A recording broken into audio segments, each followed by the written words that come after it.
चलिए अब आगे बढ़ते हैं। इस चैप्टर की एनसीईआरटी मस्ट है पढ़ना।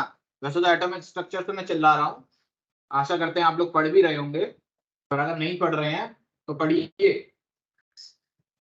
चलिए आगे बढ़ते हैं। अब एक जहरीले रेशियो के बारे में पढ़ते हैं। साइंटिस्ट का नाम था पॉइजन। तो Cp upon Cv is equal to gamma, इसको बोलते हैं पॉइजन। ये कतई जहर लगते थे, उसका नाम है जहर पॉइजन। Cp अपॉन Cv बराबर गामा।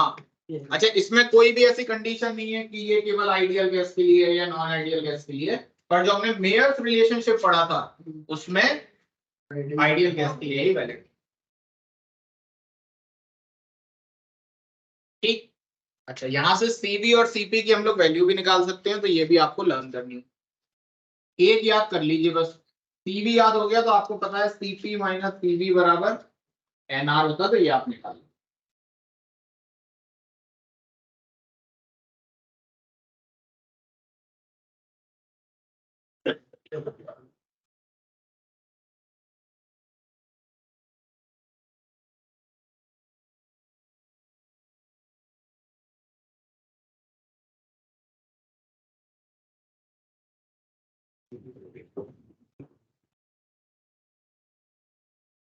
ठीक है,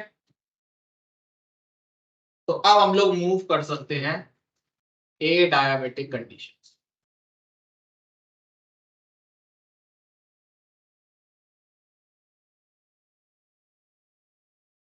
ठीक, चल तो अब बड़े ध्यान से समझते हैं। डिफरेंट डिफरेंट गैसेस के लिए Cp Cv की वैल्यू अलग अलग आती हैं, जो आपको याद होनी चाहिए। मैं आपको समझा भी दूंगा ये कैसे है। सबसे पहले आपको चार्ट बनाना है। देखो उस चार्ट में आपको ये नहीं लिखना है, ये भी नहीं लिखना है, ये भी नहीं लिखना है, और ये समझ गए। चार्ट छोटा हो गया। अब बनाना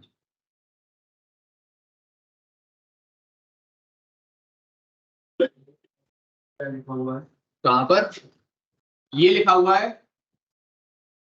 मैं अभी आपको पूरा समझाता हूं। ये लिखा है एन ट्रांसलेशनल और ये लिखा है एन रोटेशनल।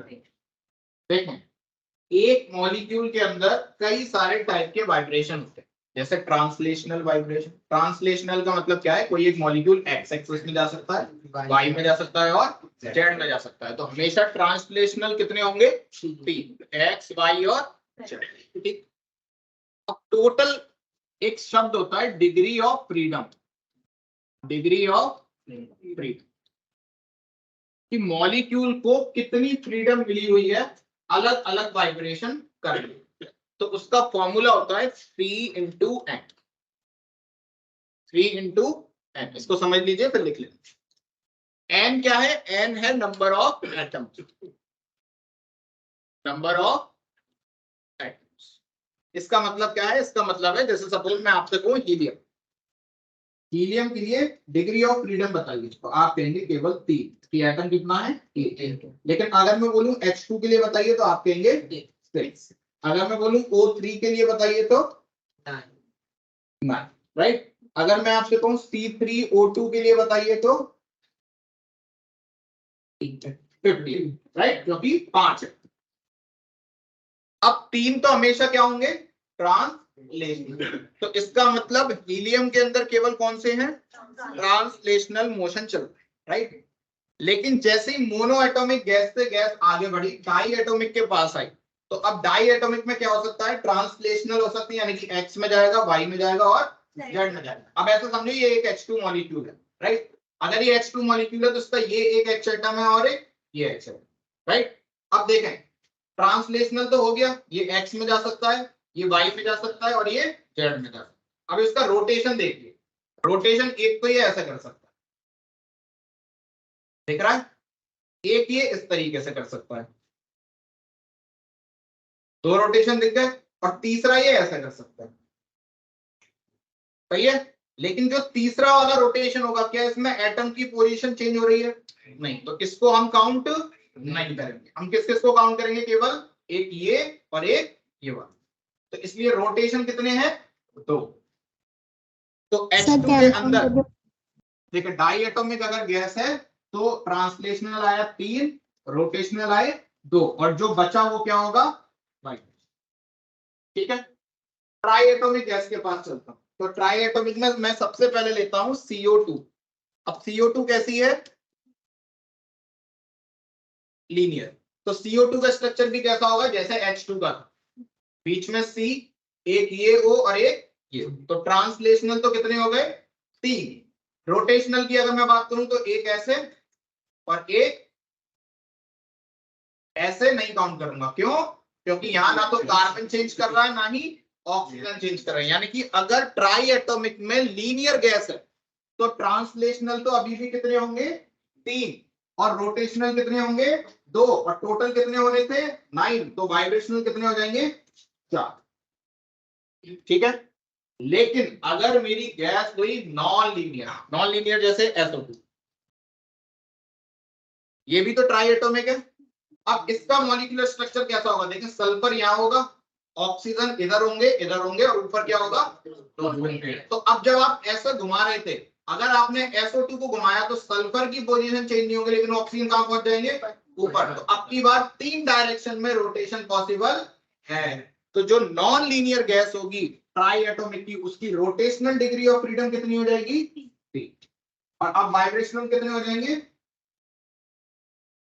राइट। तो इसका मतलब देखो मोनो एटॉमिक में तो फिक्स है, केवल क्या होगा? ट्रांसलेशनल। ट्राई एटॉमिक कभी भी नॉन लीनियर हो नहीं सकती, तो उसके अंदर रोटेशनल हमेशा क्या होंगे? 2, और वाइब्रेशनल 1 हो जाएगा। ट्राई एटॉमिक, टेट्रा एटॉमिक, पेंटा एटॉमिक, इन सब में कंडीशन लगानी पड़ेगी। अगर गैस लीनियर है तो रोटेशनल 2 कर देना और वाइब्रेशनल निकाल लेना, टोटल में से 5 घटाकर।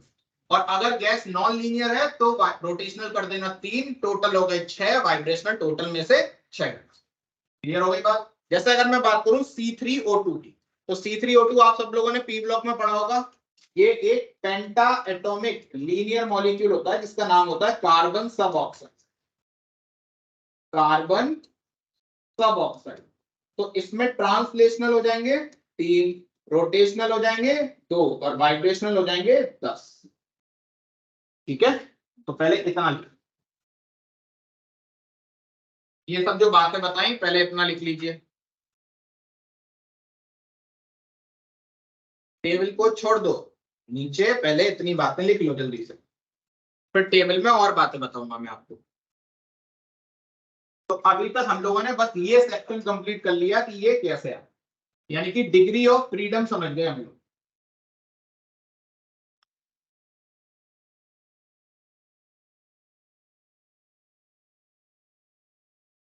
ठीक है। अब CV का फॉर्मूला क्या होता है? ध्यान से देखना, CV होता है आपका FR/2। क्या होता है? FR/2। F क्या है? डिग्री ऑफ फ्रीडम, जिसमें वाइब्रेशनल इंक्लूड नहीं है। तो टोटल यहां पर कितनी है डिग्री ऑफ फ्रीडम? 3। तो 3R/2। यहां पर कितनी है? 5R/2। यहां पर भी कितनी है? 5, क्योंकि वाइब्रेशनल इंक्लूड नहीं करनी। हमारे कोर्स में वाइब्रेशनल है ही नहीं एक्चुअली। ठीक है। वैसे वाइब्रेशनल कब इंक्लूड करनी होती है, कब इंक्लूड नहीं करनी होती है, इन सब के ना कई सारे तरीके हैं और कई सारे कंसेप्ट हैं। पर हमारे सिलेबस में उसने साफ साफ सिलेबस में मेंशन कर रखा है कि भाई वाइब्रेशनल को इंक्लूड करना ही नहीं है। अगर करना होगा तो वो क्वेश्चन में बोल देगा आपको कि भाई वाइब्रेशनल को इंक्लूड कर लो, तो कर लेना, आपको निकालना। राइट। अब यहां पर भी कितनी हो जाएगी? 5, और यहां पर कितनी हो जाएगी? 6। तो 6R/2 यानी कि 3। ठीक है। ये कैसे निकालोगे? CP बराबर CV प्लस R होता है। ठीक है। तो 3R/2 में R जोड़ा तो 5R/2। और गामा आपको पता ही है क्या होता है? CP/CV। तो ये 4 गामा आप लोग याद रखिएगा कि अगर गामा की वैल्यू आए 1.67 यानी कि 5/3, तो गैस कौन सी होगी? मोनोएटॉमिक। अगर आ जाए 1.4 तो कौन सी होगी? Diatomic. लेकिन डाई एटॉमिक की जगह वो ट्राई एटॉमिक लीनियर भी हो सकती है। और अगर 1.33 आए तो इसका मतलब है नॉन लीनियर ट्राई। अब बना